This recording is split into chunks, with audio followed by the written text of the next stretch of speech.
Le Doliprane est aujourd'hui l'un des médicaments les plus emblématiques en France, à la fois par son histoire et par son poids économique. Tout commence avec le paracétamol, une molécule découverte à la fin du 19e siècle, mais réellement utilisée à grande échelle à partir des années 1950 pour remplacer l'aspirine, notamment grâce à une meilleure tolérance. Le Doliprane est ensuite lancé dans les années 1960 et va progressivement s'imposer comme la référence. Mais alors pourquoi un tel succès?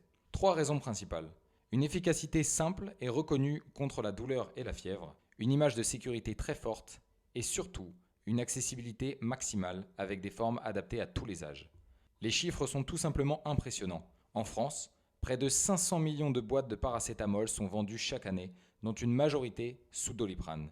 Cela représente jusqu'à plus de 10 boîtes vendues chaque seconde.